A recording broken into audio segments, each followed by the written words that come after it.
Estão vendo que minha voz está fanha, né? Faz uma semana que eu estou tentando me recuperar. Mas vamos lá, firme e forte. A gente vai. O importante é que força nós temos para estar aqui e poder ministrar essa aula, tá? A aula de hoje é a continuação, né, do livro de Apocalipse. Então, nós vamos falar sobre o capítulo 5 de Apocalipse. É um capítulo curto, tem 14 versículos. A aula é curta, tá? A aula tem 4 folhas só. Curtinha, curtinha. E daí nós vamos dar sequência. Então, só para situar onde nós estamos ainda com o João, dentro da visão que ele teve, que foi levado ao céu em espírito, para que fosse mostrado a ele as coisas futuras. E no capítulo 4, a gente teve um enfoque total sobre o trono, que é o governo do universo. Então, tudo que acontece na Terra, tudo que acontece no universo, parte do trono. Deus tem um governo central a partir do trono. E o capítulo 5, ele vai dar sequência, só que agora a gente sai da parte do trono, da parte da criação de todas as coisas, e vamos para a parte da história. Então, o tema da lição de hoje é: para onde caminha a história?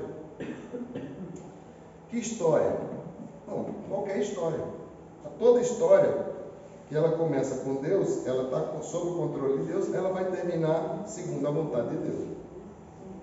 Toda e qualquer história. Então, nós aprendemos que Deus está no trono, no controle do trono, ele tem o controle sobre todas as coisas.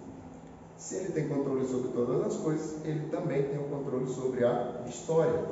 A história pode ser a história da humanidade, pode ser a história de uma nação, pode ser a história de uma tribo, pode ser a história de um indivíduo, pode ser a minha história.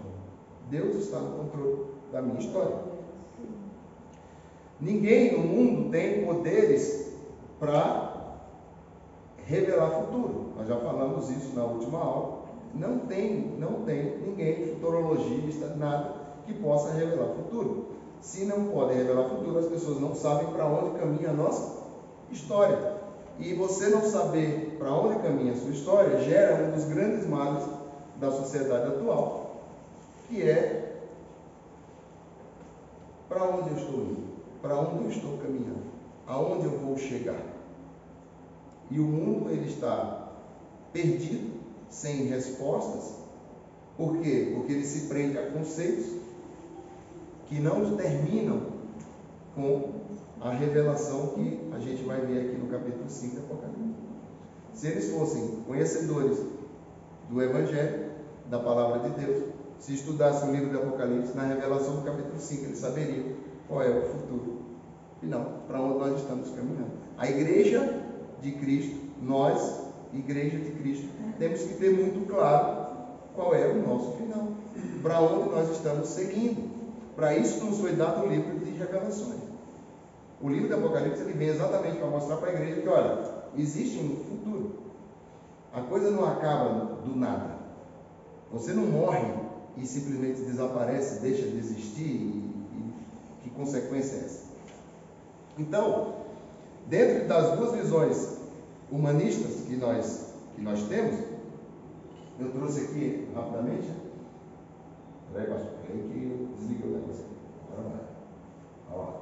Ixi, um pouquinho. Nós temos duas visões humanistas. Uma visão cíclica dos antigos gregos e uma visão de existencialismo ateu. Qual é a visão dos antigos gregos? É que a história, ela não se move para uma meta, para um objetivo, para um alvo, para um final. A história, ela acontece, a vida, ela acontece por viver. Não há esperança, não há redenção. O que é o que foi será, e não há consumação. Então, a grande filosofia grega, é lógico, você vai ter linhas gregas que vão pensar de maneira diferente, mas a gente já viu isso quando a gente estudou o livro de Leibniz, no livro de Atos. A gente falou um pouco sobre os epicúreos e os estoicos, mas a mentalidade grega era essa, que a gente é matéria composta por átomos e a gente vai desaparecer e esse átomo vai se tornar uma outra coisa. Então eu vou morrer e eu vou me tornar uma pedra, uma árvore, um animal, e assim a vida segue. Então não tem propósito, eu não tenho um objetivo final, eu não tenho por que caminhar. Então eu posso viver a minha vida diligentemente, porque eu não caminho para nenhuma direção. Esse é o grande pensamento grego. E a visão do existencialismo ateu é simples, que a história é uma sucessão de fatos sem significado. A história é uma coisa que acontece e você se adapta, e acontece outra, e você se adapta, e você vai morrer e acabou, e vida que segue, não tem mais o que fazer, não tem esperança, não tem remissão, não tem redenção, não tem consolação. Então essa é a mentalidade que domina a humanidade e não domina de hoje, tá? Isso não é uma exclusividade dos tempos modernos, onde a ansiedade ela está mais acelerada, porque a ansiedade está tomando conta das pessoas e cada vez mais as pessoas estão buscando objetivo, estão buscando sentido na vida. E elas não vão achar sentido se não for em Cristo.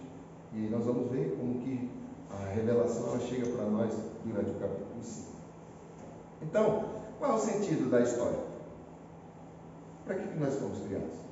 Para cumprir o que a gente aprendeu na escolinha, que o homem nasce, cresce, casa, reproduz, envelhece e morre. Esse é o ciclo natural da vida, né? É só para isso.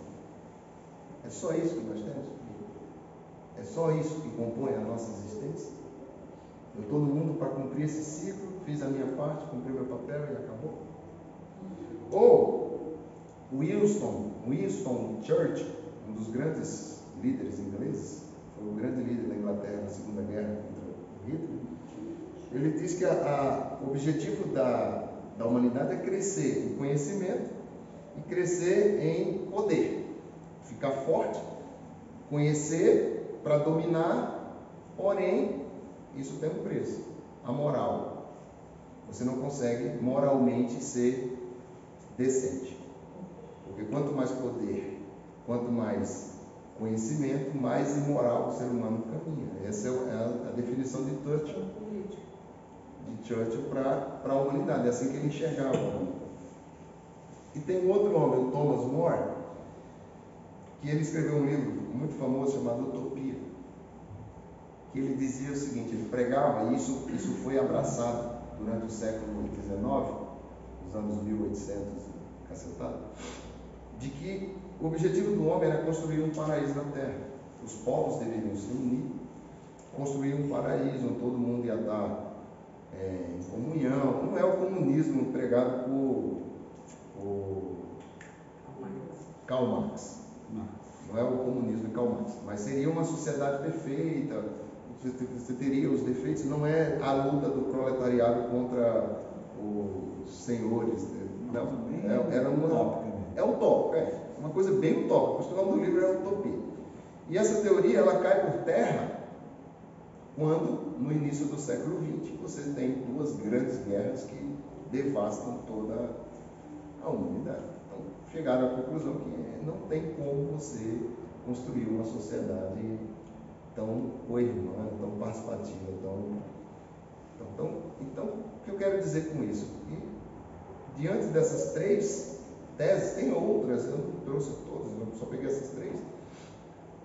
A celeuma é a mesma. Para onde caminha a história? Para onde caminha a humanidade? Qual o sentido da história? E aí a gente vai começar a ter as respostas.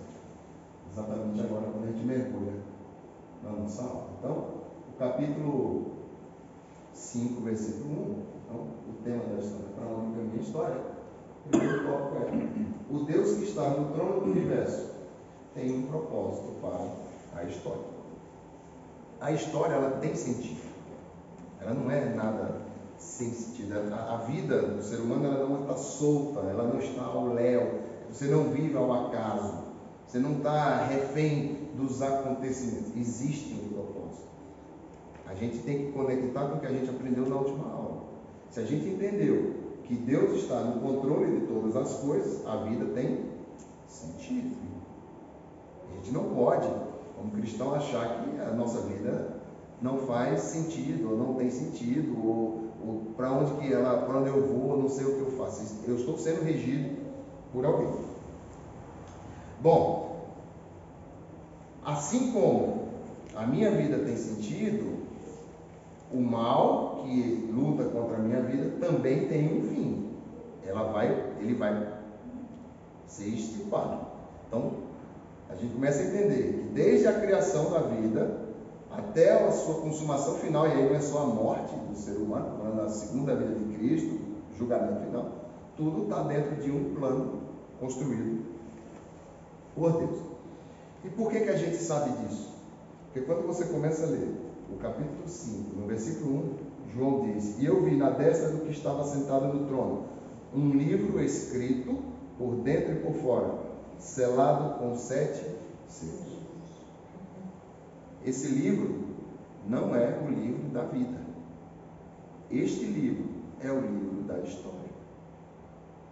O que Deus está mostrando, revelando para a gente aqui, é que antes da história acontecer, Deus já tinha escrito toda a história. Tudo o que existe já está sob o controle. Não é novidade nenhuma, ou a história não está sendo escrita como a gente fala. A gente vê um acontecimento, nós estamos vendo a história ser escrita aos olhos humanos. A Deus já está tudo registrado.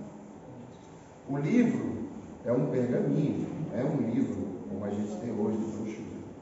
É um pergaminho e com 7 selos. Por que 7 selos? Era o costume romano e grego na época de você selar as suas cartas. Você precisava mandar alguma carta para alguém. Você selava para que só o recebedor, a pessoa para quem estava endereçado, pudesse abrir o selo e garantir a integridade da mensagem. A mensagem não podia estar corrompida. Então, este livro que está à direita de Deus, ele contém todos os decretos de Deus, as linhas gerais de todos os acontecimentos, até o fim do tempo. Só um perdão. Eu trouxe minha garrafa, porque hoje vai ter que ficar na base da água, porque já secou a garganta. Então, tudo que vai acontecer, ou que já aconteceu na história, o que está acontecendo no presente e o que vai acontecer no futuro, ele se dá exclusivamente pela vontade de Deus. Já está escrito, registrado e etc. Deus tem um plano para cada criatura. Deus escreveu o livro da história antes dela acontecer. Ele conhece, controla e dirige todas as coisas para uma consumação final. Então, vamos lá. O livro ele tem sequência. O livro da história ele tem sequência e ele tem consequência. Ele tem sequência porque ele rege um acontecimento, e ele tem consequência porque ele finaliza ele dá um final. A coisa vai chegar a um final, um juízo final. Então toda a história da humanidade está na mão de Deus. Não importa a fúria de Satanás, a ira do mundo, o levante dos ímpios, não importa. Está tudo já relatado e escrito. Tudo está traçado. Nada foi esquecido em tudo. O futuro está nas mãos de Deus. E aqui é o ponto mais importante. Deus prevê a atitude de cada pessoa para com sua graça, mas Ele não a predetermina. Ou seja, a gente não pode cair na coisa da predestinação. Tem uma doutrina de predestinação, de João Calvino, que é um pouco diferente de você ter Deus conhecendo tudo o que vai acontecer na história e ter registrado, mas sem desrespeitar o seu livre-arbítrio. Nós já tivemos uma aula dessa. Eu não vou falar aqui, eu não trouxe aqui para falar de predestinação. Mas o que eu quero que vocês tenham em mente, que quando a gente estudou em Atos, que Paulo estava em Coríntios, ele expulsou o demônio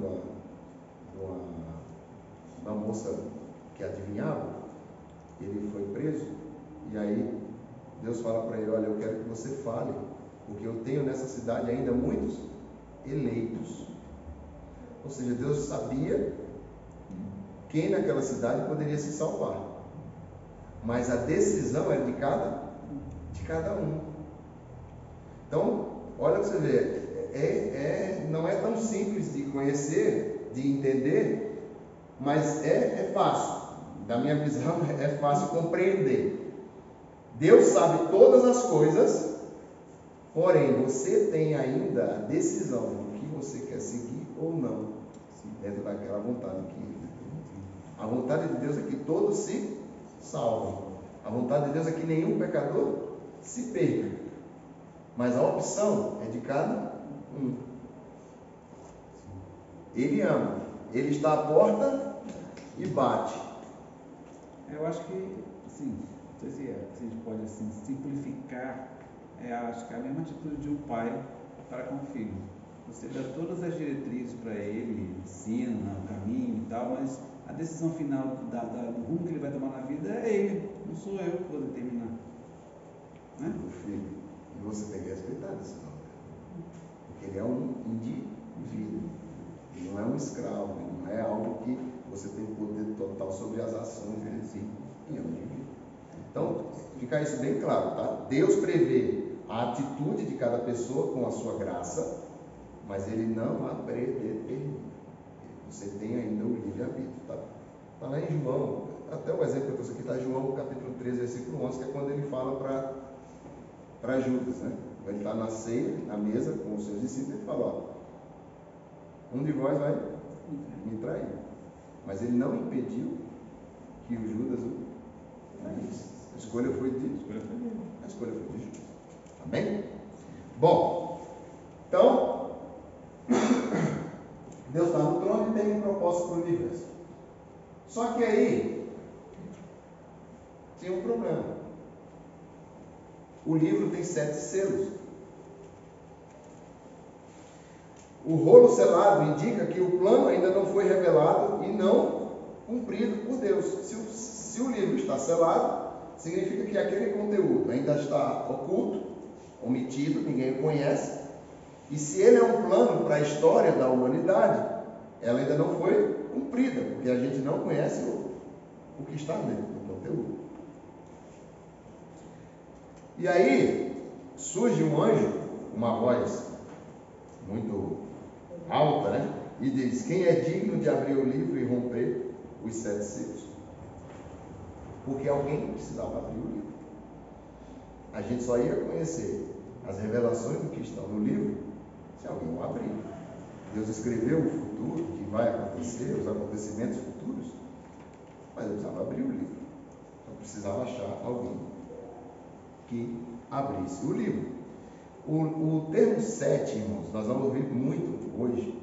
7, ele é um número que significa completo.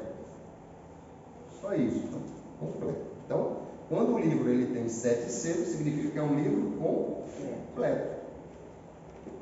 Aí eu achei alguns estudos, eu nem ia trazer isso aqui, mas que fala que os 6 primeiros selos, nós vamos no capítulo 6 estudar sobre a abertura dos selos, né? Dos 7 selos. Aí pode ser que lá a gente tenha essa coisa mais clara. Mas eu não vou trazer aqui o que significa cada selo, hoje não. Então, eu só quero que vocês entendam que o número 7, ele vai indicar completo. O livro é completo. Se ele é completo, não falta nada. Não precisa acrescentar nada, não precisa tirar nada. O livro está completo. E só Deus tem o poder de dar sentido à vida do ser humano. E ele está registrado dentro do livro. Bom, primeira coisa, não se achou-se no céu ninguém digno de abrir o livro. Ora, quem que nós temos no céu que a gente conhece? Miguel, Gabriel, aí temos os serafins, querubins, anjos, temos Abraão, Moisés, Elias, que não conheceu a morte, Enoque, e nenhum deles foi achado digno de abrir o livro. Por quê? A resposta vai vir. No céu, o céu é um lugar de pureza. No céu não entra pecado. E ninguém no céu foi achado digno de abrir o livro. E aí vamos para a terra, desce para a terra. Ninguém na terra foi achado digno de abrir o livro. Se não achou no céu, mas é porque o homem é prepotente. O homem acha que é poderoso. O homem acha que tem domínio das coisas. Né? Então, olharam para o Vladimir Putin, né? Poderoso. Será que ele abre o livro? Não abre. O Joe Biden não abre. Não abre. A Margaret Thatcher, antiga, o Winston Churchill, que eu falei que é um grande líder inglês. Ninguém na Terra tem capacidade de abrir o livro. Nós somos meros pecadores, a gente depende da graça de Deus, senão a gente nem existência nós teríamos. Simples assim. E também foi procurado embaixo da terra, debaixo da terra. E aí nos remete aos demônios, ao diabo, aos espíritos atormentados. Nenhum deles também era digno de abrir os sete selos, né? Que os sete selos ou abrir. Então, o que a gente aprende aqui com isso, irmãos? Que não há ideologia, não há partido político, nem sistema econômico que possa realizar os sonhos e as esperanças do coração humano. Sabe, o meu futuro não depende de um partido político que vai ganhar ou perder a presidência. O meu futuro não depende do conhecimento filosófico que eu aprendi na escola de Sócrates, Platão, Aristóteles e os seus gregos. O meu futuro não depende de nada que esse mundo desenvolveu ou que a gente tem como prática. O meu futuro está escrito dentro de um livro. E eu preciso que alguém abra esse livro. Porque senão a minha história não tem sentido. A história só vai ter sentido quando o livro for aberto. Quando o conteúdo desse livro for revelado. Pode ser para a humanidade, pode ser para um continente, uma nação, uma cidade, um indivíduo. É essa a simbologia que a gente tem no livro. Então, primeiro, há uma grande potência humana para desvendar o futuro. É isso que a gente aprende aqui. Quem dos seres humanos, ou alguém que já viveu nessa terra, foi capaz de abrir o livro? Ninguém. Nem Moisés, com toda a sua pompa, o líder, não foi capaz. 2. Há uma grande constatação. Ninguém podia abrir o livro. Há uma grande decepção. João chorava muito, porque ele não via ninguém. Ninguém se apresentou para abrir o livro. E aí coube a João simplesmente chorar. Porque ele via todos os males que vinham acontecendo com a humanidade, todos os percalços, o que vinha acontecendo no sofrimento de cada pessoa ou na sua própria vida. Mas qual é o futuro que isso ia ter? Para onde ele estava caminhando? Precisava que alguém abrisse o livro para que fosse revelado isso. Mas ninguém foi achado digno de abrir o livro. Então existem duas hipóteses de por que João chorou. A primeira, uma linha diz que é porque isso parecia frustrar a promessa que foi feita no capítulo 4, no versículo 1, que era: sobe aqui e te revelarei coisas futuras. Ora, ele subiu para ver o futuro, ninguém abriu o livro, a sua curiosidade não foi satisfeita. Então ele chorou. Ou segundo, tem uma linha que diz que é porque a história estaria à deriva, como um barco sem leme, se realmente não aparecesse ninguém para abrir o livro. A humanidade estaria vivendo ao seu bel prazer, caminhando para um fim que ninguém conhecia, que ninguém esperava. Talvez nós estivéssemos dentro dos conceitos gregos ou dos conceitos africanos.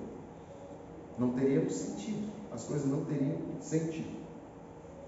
Mas um digno é encontrado. No versículo 5.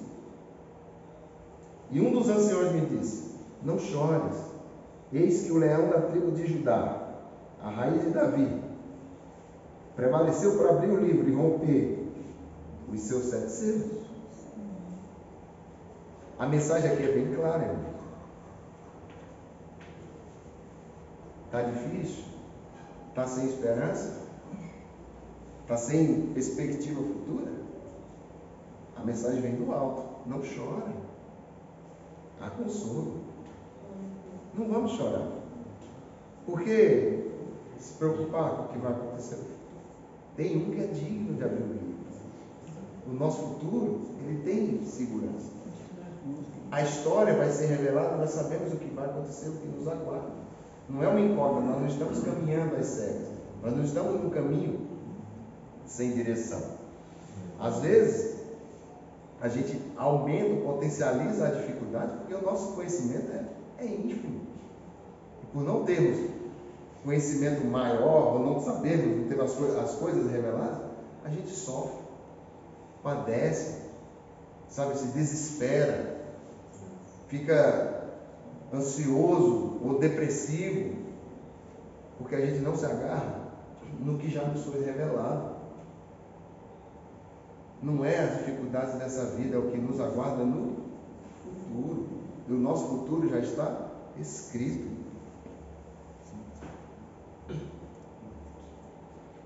O digno foi encontrado. E quem era esse alguém? Tem que ser alguém capaz de dirigir a história e dar sentido à vida. E a solução da história, ela está em Jesus.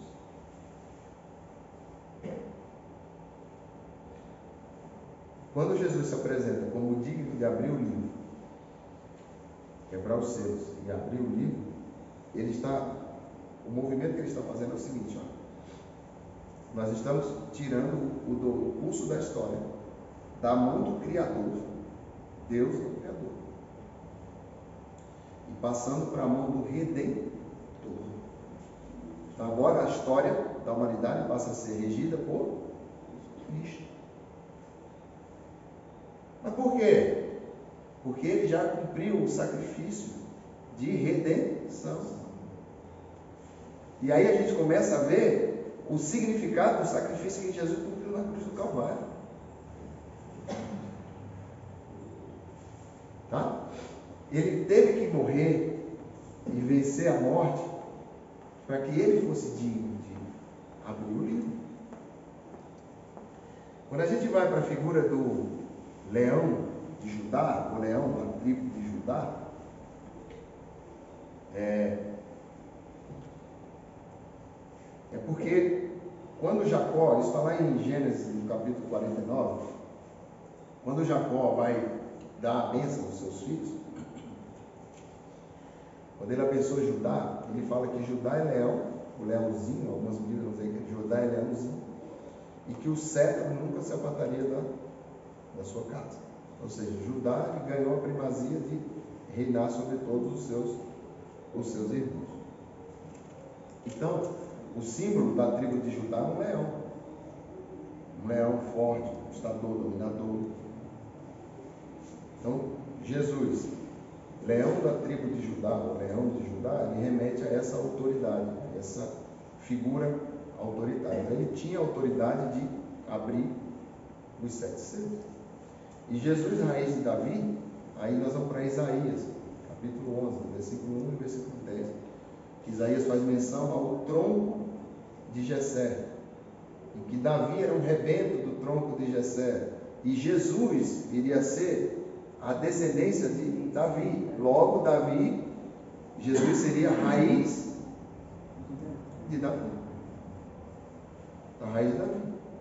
Essas duas figuras, leão e tronco, elas remetem ao ungido de Deus, o Messias, aquele que seria enviado para que absorvesse o pecado de toda a humanidade através do seu sacrifício, um processo de redenção. E através do sacrifício de redenção de Cristo, que a gente foi salvo, alcançado pela graça de Deus, mas que também dá a ele a autoridade, o poder de abrir os 7 selos. Então, em Cristo, a nossa história tem sentido. Quando eu estou em Cristo, não importa mais as dificuldades dessa vida, o dia a dia, as intempéries, o que nós vamos passar a sofrer. Porque a gente sabe que a gente tem um futuro. A gente sabe que a gente está caminhando para algo que faz sentido. A gente não está perdido. A gente não está andando às cegas ou perambulando sem saber direção para onde a gente está seguindo. Então, João vê o cordeiro, né? Ele vê a figura do cordeiro, mas ele vê um cordeiro como se morto, né? Deixa eu ler aqui para não. E olhei que estava no meio do trono, um dos quatro animais, no meio dos anciões, um cordeiro em pé, como se tivesse sido morto. Ou seja, ele vê a imagem de Jesus, mas ainda com as cicatrizes do sacrifício que ele realizou. Ele ainda tinha no seu corpo, ou tem, né, as marcas do sacrifício, que ratificam que o processo de redenção foi cumprido, que o sangue desse justo derramado atende à exigência de Deus para que alguém seja digno de abrir os 7 selos. E aí João vê que Jesus está em pé. Isso remete a uma posição de ação e poder. João vê o lugar onde Jesus está. Ele está no meio do trono, ou seja, ele tem uma posição de autoridade. E agora Deus está exatamente passando o governo da história, da sua mão criadora, para a mão do seu Redentor, para aquele que foi capaz de redimir toda a humanidade. E aí a história passa a ser regida por Jesus. Bom, Jesus passa a ser o mediador com o ofício de rei sobre o universo. Então aqui nós vamos ter os 3 efeitos de poder. Então vamos lá. João vê que Jesus ele é onisciente, porque ele representa a perfeita sabedoria na figura dos 7 olhos. Então vamos lá. Assim como eu li, né? Como se tivesse sido morto, tendo 7 chifres, 7 olhos, que são os 7 Espíritos de Deus enviados a toda a terra.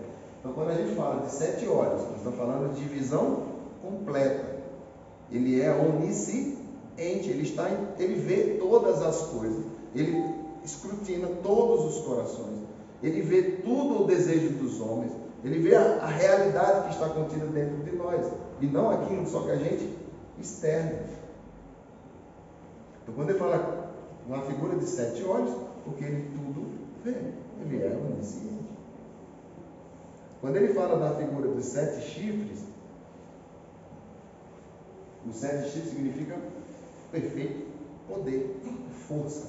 O chifre ele remete à força, à autoridade, domínio.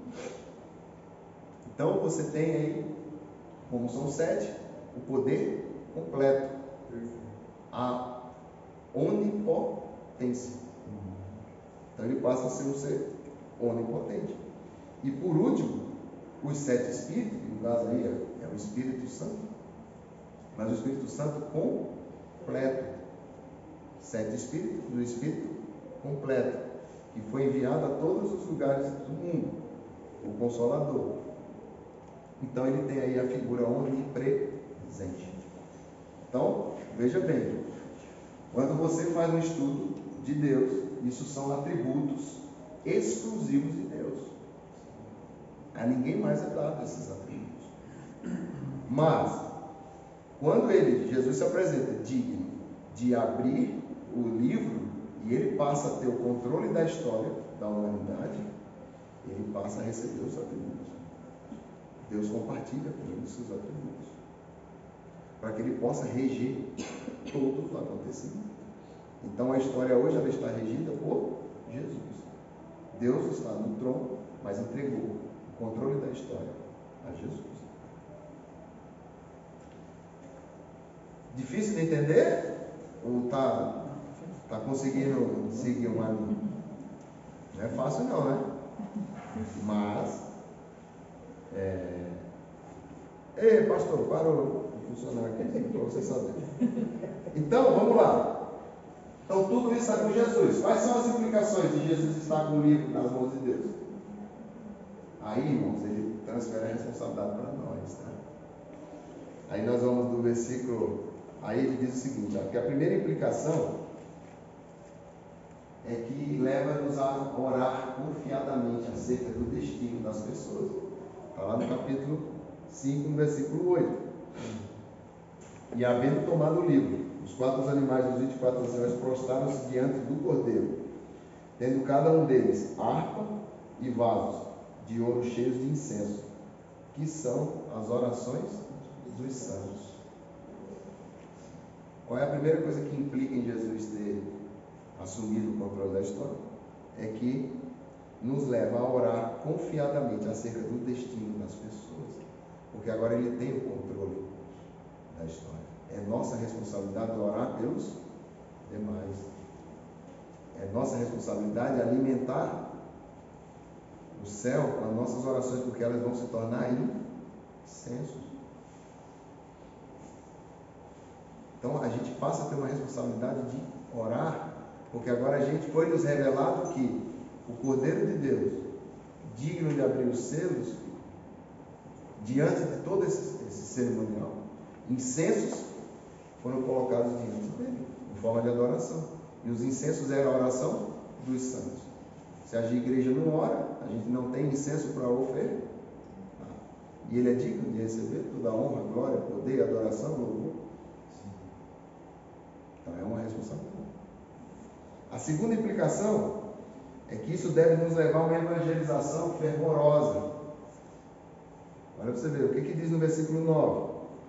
E havendo, no versículo 9, e eles cantavam uma nova canção, dizendo: Tu és digno de tomar o livro e de abrir seus selos, porque foste morto, e nos resgatastes para Deus pelo teu sangue, de cada família, língua, povo e nação. O que isso significa? Que Cristo morreu para comprar com o seu sangue as pessoas que procedem de todo o grupo étnico, de todo o grupo social, linguístico. O Evangelho não está mais restrito, a salvação não está mais restrita aos judeus. Ela está aberta ou permitida a todas as pessoas. Todo povo, língua, família, sangue, povo e nação. O Evangelho é acessível, mas para que esse Evangelho alcance essas pessoas, alguém precisa anunciá-lo. E aí cabe a nós, que recebemos a revelação, fazer nossa parte. Terceiro, implica que deve nos levar a tomar posse da nossa alta posição espiritual. Ou seja, nós fomos instituídos reino e sacerdote. Reino, porque a gente espiritualmente já reina com Cristo, mas após a sua segunda vida vamos reinar futuramente com Ele. E sacerdote, porque no sacrifício de Cristo a gente passou a ter acesso ao Santo dos Santos. Olha que privilégio. Você não precisa de um intermediador agora oferecendo para você o seu sacrifício. Você adentra a sala do trono. Você pode se comparecer diante do trono, interceder, mas é preciso que você aceite isso, reconheça isso, assuma essa posição, porque você já foi feito rei e sacerdote. Glória a Deus. Glória a Deus. Não quero fugir desse privilégio. É um privilégio, não é um peso, não é uma responsabilidade. É maravilhoso eu poder dobrar o meu joelho e acessar o trono. Nós vimos na última aula o que é o trono. É o centro de controle de todo o universo. E a gente passa a ter acesso a ele. É isso que foi revelado. É isso que a gente viu no capítulo. Essa posição, ela é tão... Às vezes a gente tem um complexo de inferioridade nas coisas que a gente olha e fala, não somos nada. Pelo mundo que a gente vive, pela situação, que a gente acha que a gente é aquilo que a gente tem, e não aquilo que a gente é. E quando a gente toma essa posição de ser e não de ter, a gente vê que a gente foi criado, pela hierarquia, nós somos acima dos anjos. Os anjos, a palavra do Senhor nos diz que eles são servidores, eles estão para nos servir. Ou seja, olha o nível de competência e nível de critério que Deus criou o homem, né? Criou o homem numa alta posição, que é o que está. E às vezes a gente esquece ou a gente passa desapercebido e não toma essa posição. Isso é um desafio para nós, de começar a tomar posição de filhos de Deus que somos, de se posicionar como filhos.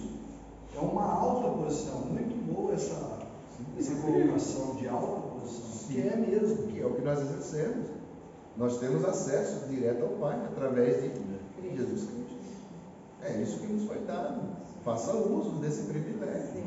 Quantas pessoas, no desespero, não têm a quem recorrer, e nós temos livre acesso e não fazemos uso daquilo que nos foi dado.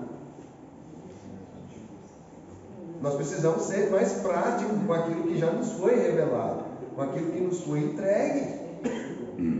Sabe, às vezes a gente está passando dificuldade, sofrendo, porque a gente não faz uso dos privilégios que nós temos. Nós somos sacerdócio real. Nós fomos constituídos sacerdotes. E por último, o quarto, implica que nós devemos dedicar tudo o que somos e o que temos ao Cordeiro. No versículo 11 e 12. E eu olhei e ouvi a voz de muitos anjos ao redor do trono e dos animais e dos anciões. E o número deles era 10.000 vezes 10.000 e milhares de milhares. E dizendo em voz alta: digno é o Cordeiro que foi morto para receber poder, riqueza, sabedoria, força, honra, glória e bênção. Quanto? 7. Ele é completo. Ele é completo. Nada falta, nada sobra. Ele é completo. E cabe a nós reconhecer isso na nossa vida. E cabe a gente dedicar o que nós somos. O que eu sou. Insignificante, pequeno, mas eu sou uma criação dele. Cabe a mim dedicar tudo o que eu sou e tudo o que eu tenho a ele, que é o merecedor de todas as coisas.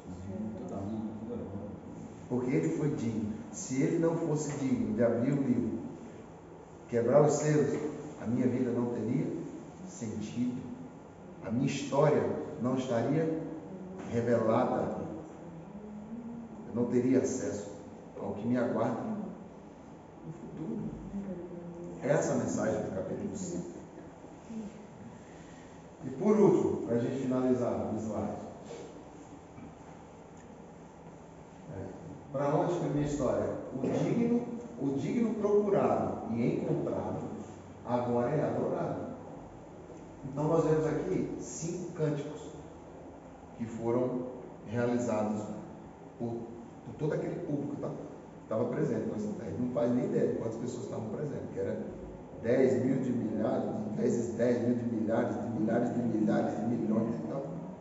Não tem número não esse negócio. Então vamos lá.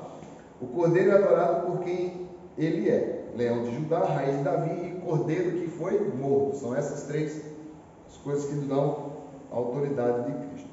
E também ele é adorado por onde ele está, ou seja, ele está no trono. De igual forma, ele é adorado pelo que ele fez. E o que ele fez? Com o seu sangue, ele comprou para Deus e nos constituiu rei e sacerdote. E ele ainda é adorado por aquilo que ele tem. O que ele tem hoje? A adoração de todo o universo. Então, todas as criaturas estavam presentes. Os seres viventes, os anciões, anjos, querubins, serafins, arcanjos, 10 mil, 20 mil milhões, estavam adorando aquele que foi digno de abrir o livro e quebrar os seus 7 selos. E qual o tipo de cântico que ele é entoado? O primeiro cântico de adoração. Eles começam com um cântico de adoração. Tu és digno, tu és digno, tu és digno. O segundo cântico de pregação. Porque fosse morto. É um canto de pregação porque fosse morto? É um canto de pregação. Porque é um sacrifício. O que evitava que eu fosse morto pelo meu pecado era sacrificar um animal. Um animal. E isso foi para um homem, isso foi para uma cidade, isso foi para uma nação. Até que em João 1:29, João Batista anuncia: eis o Cordeiro de Deus que tira o pecado do mundo. O Cordeiro sem mancha, sem mácula, o Cordeiro perfeito. Então isso é um cântico de pregação.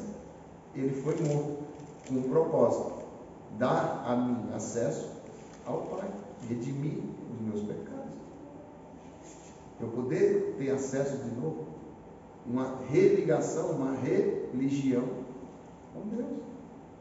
Então é um cântico de pregação.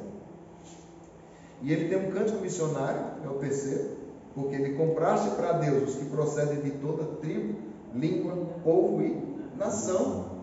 Não é um cântico para o povo judeu, é um cântico missionário, abrange todas as pessoas nos 4 hemisférios da terra. É um cântico devocional. Por que é devocional? Porque o constituístes rei e sacerdote. Você sabia que os sacerdotes eram divididos em 24 turnos? Cada um de 1 hora? Não podia faltar adoração no tabernáculo? Os sacerdotes Davi também dividiu os músicos em 24 grupos de 12 músicos, 288 músicos, porque não podia faltar adoração a Deus no templo, no tabernáculo. E se nós somos povo eleito, nação eleita, sacerdócio real, não pode faltar adoração a Deus. Amém. Nós temos que ter um cântico devocional. Tem que ter um cântico devocional. É o meu papel como sacerdote. Até mesmo o Salmo 150, né? Deus habita no meio dos louvores, né? Deus habita no meio dos louvores. E por último, um cântico profético, porque ele diz que reinarão sobre a terra. Aqui está remetendo ao futuro. Após a segunda vinda de Cristo, o julgamento de todos os dignos, a igreja vai reinar com ele. Então, para finalizar, falei que a aula ia ser curtinha hoje. Então, por fim, quando termina o estrondo do coro universal, ouve-se um grande amém, que parte dos lábios dos 4 seres viventes. Ou seja, depois de tudo isso que foi dito, que eu acabei de ler aqui, ouve-se um grande amém. Assim seja. Segue-se um silêncio ofegante, e os anciões se prostram e o adoram. E é assim a música no céu. Ao mesmo tempo que ela é cheia de entusiasmo, ela produz profundo senso de adoração, a ponto da igreja prostrar-se. A figura dos anciões que a gente viu na última aula representaria aí a igreja. A igreja na terra não tem o que temer, não importando de quantos juízos esteja repleto o rolo da história humana. Porquanto o sentido da música é este: o Criador entregou ao Redentor toda a autoridade no céu e na terra, e os que o seguem jamais passarão despercebidos do seu amor e cuidado. Então termina o capítulo 5, dizendo exatamente isso, que os 24 anciões se prostraram e adoraram aquele que vive para sempre. Sempre. Então a revelação que nos é dada no capítulo 5 é que a história tem sentido. A gente sabe para onde está caminhando. É que para nós, irmãos, que já alcançamos a graça, isso é óbvio. Mas para aqueles que não têm a Cristo, não tem sentido. A vida não tem sentido. Para nós é óbvio, fica até meio, repetitivo. O Fabiano está falando essas coisas. Porque nós já alcançamos. A gente conhece o nosso futuro, já nos foi revelado. É para isso que veio o livro de Apocalipse. Sem esse livro, a gente não teria acesso a essas informações. A gente não teria essa tranquilidade de saber que o meu futuro já está reservado. Glória a Deus. Glória a Deus. Amém? Eu agradeço a oportunidade.